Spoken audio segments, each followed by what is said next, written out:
Você é mulher e sofre com dores nas costas? Além disso, o seu sutiã machuca os ombros? Bem, se você respondeu sim para essas duas perguntas, então você provavelmente sofre com peso excessivo das mamas. Além disso, pode ser que você se incomode com a aparência das mamas ao se olhar no espelho, não é mesmo? Felizmente, a cirurgia plástica pode sim melhorar tanto a aparência quanto os sintomas relacionados às mamas volumosas. Quer saber mais? Então vamos conferir o vídeo. Olá pessoal, meu nome é Sérgio Segundo e esse é o Segundo Plástico, o seu canal de cirurgia plástica no YouTube. E no vídeo de hoje eu vou responder para vocês 7 perguntas que as pessoas mais fazem sobre mamoplastia redutora. Então, bora para as perguntas. Primeira pergunta: o que é a mamoplastia redutora? A cirurgia de mamoplastia redutora é um procedimento que é realizado pelo cirurgião plástico e que tem como objetivo reduzir o tamanho das mamas. É uma cirurgia que tanto é reparadora, porque tem o objetivo de melhorar os sintomas relacionados ao peso excessivo das mamas, como também uma cirurgia estética, porque também melhora a aparência das mamas. E como é que é feita essa cirurgia? Bem, na cirurgia é retirado o excesso de tecido mamário, que consiste tanto na gordura presente nas mamas, quanto também na glândula propriamente dita, que é o tecido que contém aquelas células que produzem o leite. Além disso, como essas mamas são muito pesadas, algumas elas chegam a pesar até mais de 1 kg, a pele da mama também fica muito esticada.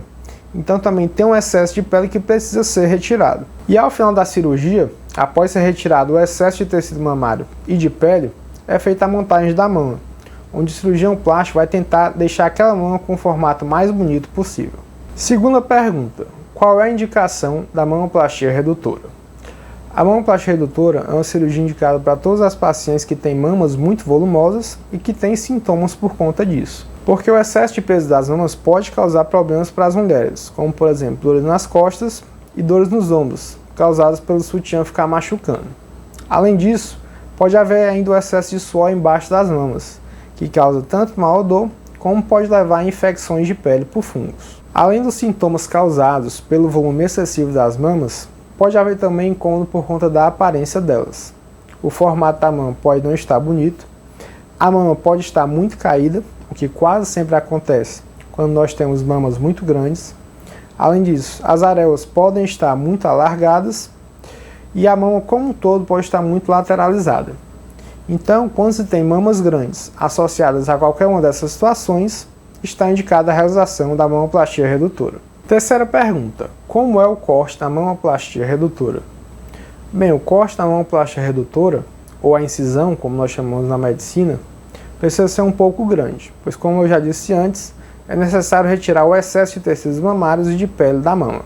Então essa incisão vai ter 3 componentes. A primeira, uma incisão ao redor da areola, já que quase sempre é necessário mexer na posição e no formato da areola.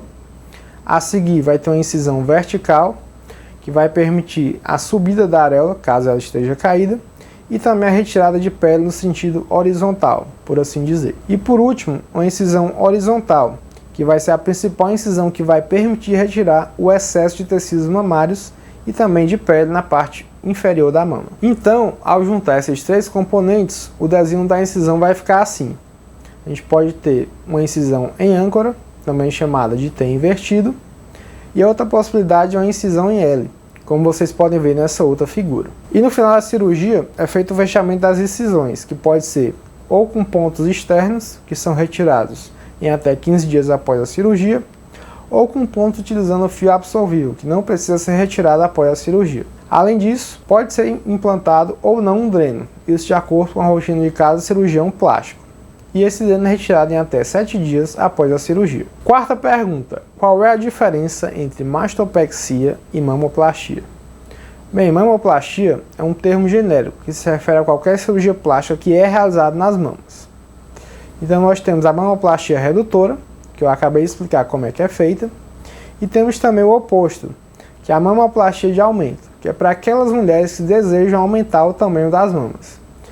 E essa mamoplastia de aumento ela pode ser feita de várias formas. Pode ser feita com implante de silicone, ou com preenchimento utilizando gordura da própria paciente, ou então com combinação das duas coisas. Já a mastopexia é uma cirurgia que é realizada em pacientes que têm a pitose mamária, ou seja, as mamas caídas, que é quando a areola e o mamilo descem em direção ao abdômen.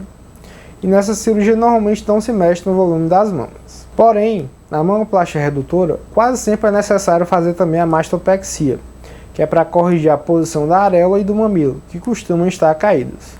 E além disso, em alguns casos de mamoplastia de aumento, pode ser necessário também fazer a mastopexia. E se você quiser saber mais sobre mastopexia, então clique nesse link aqui em cima, e tem um vídeo muito bom onde eu falo mais sobre essa cirurgia. Quinta pergunta: quais os riscos da mamoplastia redutora? Bem, como eu já disse em outros vídeos, toda cirurgia tem seus riscos. A gente tem, por exemplo, os riscos relacionados à anestesia, como a alergia a alguma das medicações utilizadas, ou a descompensação de algum problema cardíaco prévio durante a cirurgia, que pode levar a uma alteração dos batimentos do coração. Isso é algo que pode acontecer em qualquer cirurgia, por isso é sempre importante realizar uma boa avaliação pré-operatória, com consultas com o anestesista e, se necessário, com outros especialistas. Agora, em relação ao procedimento cirúrgico em si, a mamoplastia redutora é uma cirurgia bastante segura e que não oferece nenhum risco à vida. Porém, existe algo que pode acontecer durante a cirurgia que não está relacionado diretamente à manipulação cirúrgica, que é a chamada trombose venosa profunda, e que acontece pelo fato da cirurgia ser um pouco mais demorada e a paciente ficar muito tempo imóvel. Porém, existem vários cuidados que são tomados durante a cirurgia para evitar que a trombose aconteça. Agora, se nós formos falar de complicações, que são coisas que podem acontecer após a cirurgia, a mais temida com certeza é a necrose da areola, que acontece quando não existe circulação de sangue suficiente para a areola e os tecidos acabam morrendo. Isso pode levar à perda total ou parcial da areola e do mamilo. Mas felizmente essa é uma complicação bastante rara que, quando detectada precocemente, nas primeiras horas após a cirurgia, pode ser revertida, evitando assim a perda da areola. E falando de complicações menores, as mais comuns são a deiscência, que é uma abertura parcial da ferida operatória, que pode levar a um tempo maior de cicatrização, e as cicatrizes alargadas, que podem deixar um aspecto inestético da cicatriz. Na maioria das vezes, essas complicações podem ser tratadas com medicações aplicadas na própria ferida, e que resolvem a grande maioria dos casos. Quando isso não acontece, pode ser feita uma cirurgia de retoque, para corrigir pequenas imperfeições, alguns meses após a primeira cirurgia. Sexta pergunta: quais são os cuidados após a mamoplastia redutora? Bem, vamos falar primeiro do tempo de afastamento. Normalmente é necessário um tempo de afastamento das atividades de cerca de 15 dias, que é o tempo necessário para que ocorra a cicatrização inicial da ferida operatória, também a resolução da dor, já que é uma cirurgia que tem uma incisão maior, e também a reabsorção de algum possível hematoma que tenha se formado.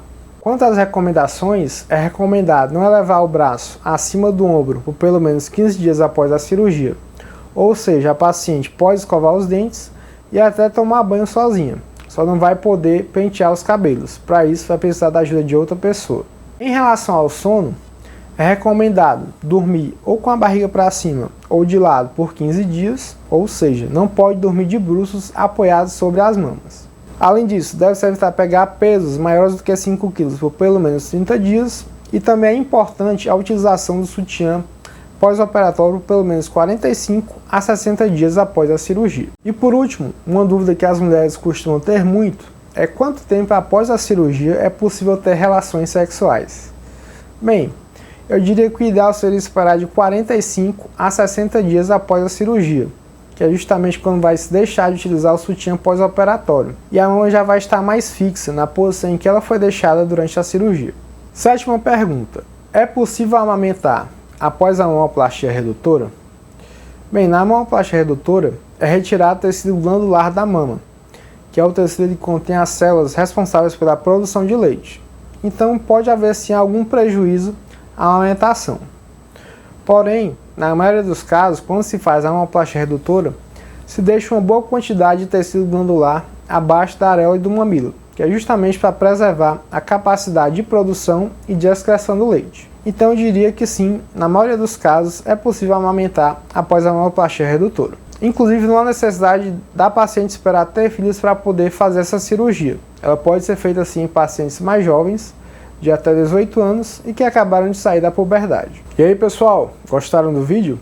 Se sim, então deixe aí o seu like, que é para dar aquela força, para que eu continue postando esse tipo de vídeo aqui no canal. E se você quiser saber mais sobre cirurgia plástica, então clica aqui nesse botão e já se inscreve no canal. E também compartilhe com aqueles seus amigos que também gostam de cirurgia plástica. É isso aí e até a próxima. Tchau!